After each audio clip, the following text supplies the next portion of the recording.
নমস্কার, public news next চ্যানেলে আপনাদের জানাই স্বাগতম। সংবাদ পড়ছি আমি বিশ্বজিৎ। রাত পোহালেই মহালয়া, বাঁধনহারা আনন্দে সবাই হাঁটবেন রাস্তায় রাস্তায়। মহালয়া একটি সংস্কৃত শব্দ। মহালয়ার অন্তর্নিহিত মাহাত্ম্য আজ আপনাদের সম্মুখে তুলে ধরবেন শিলচর প্রেস ক্লাবের সাধারণ সম্পাদক শঙ্কর দে মহাশয়। তো চলুন মহালয়া নিয়ে শঙ্কর দে মহাশয় কি বলেন তা এক পলকে দেখে নেই পাবলিক নিউজ নেক্সট চ্যানেলের ক্যামেরায়। মহালয়া সংস্কৃত শব্দ মহা অর্থাৎ মহান এবং আলয়া বাসস্থান, নিবাস। এদিন পিতৃপক্ষ এবং দেবীপক্ষের সন্ধিক্ষণ তর্পণের মাধ্যমে পিতৃপুরুষের উদ্দেশ্যে শ্রদ্ধা নিবেদন। কথিত যে এদিন পূর্বপুরুষরা তারা এখানে এসে থাকেন, তাদের উপস্থিতি থাকে, পাশাপাশি দেবী দুর্গার মর্তে আগমন।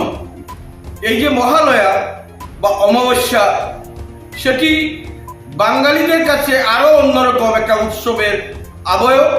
এদিন থেকে কার্যত দুর্গোৎসবের সূচনা পর্ব এবং বাঙালি সেই বীরেন্দ্রকৃষ্ণ বদ্রের যে মহিষাসুরমর্দিনী, সেই মহিষাসুরমর্দিনী শোনার জন্য বুট চারটে ওঠা এবং বীরেন্দ্রকৃষ্ণ বদ্রের যে মহিষাসুরমর্দিনী 50-60 বছর ধরে সেই যে তার একক কণ্ঠে যে চণ্ডীপাঠ এবং মহিষাসুরমর্দিনী বাঙালি জীবনে একটা অনন্য সাধারণ উৎসবের আবহ তৈরি করে দেয়।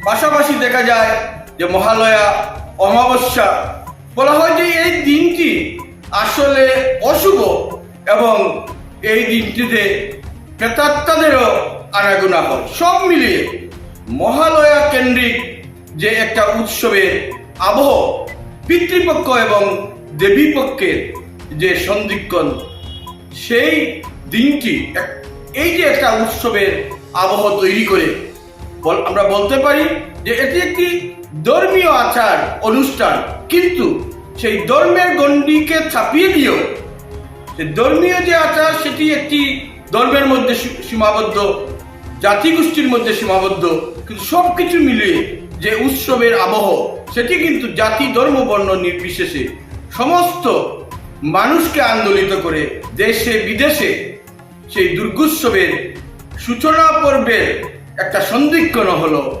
মহালয়া। এই মহালয়ার যে উৎসব, সেই উৎসব সকলের মধ্যে শান্তি সম্প্রীতি বাতাবরণ, সেটিকে বন্ধনকে, মিলনের বন্ধনকে আরো সুদৃঢ় করুক। মানুষে মানুষে সাম্য মৈত্রীর যে বন্ধন সেটি আরো অটুট হোক, এই কামনা। আমাদের সংবাদ পরিবেশন আপনাদের ভালো লেগে থাকলে লাইক, শেয়ার ও কমেন্ট করে পরবর্তী সংবাদ তৈরি করতে আমাদের উৎসাহিত করুন। আমাদের চ্যানেলের নতুন ভিউয়ার্স হলে চ্যানেলটি সাবস্ক্রাইব করতে ভুলবেন না। পাবলিক নিউজ নেক্সট চ্যানেলের পক্ষ থেকে আপনাদের জানাই ধন্যবাদ।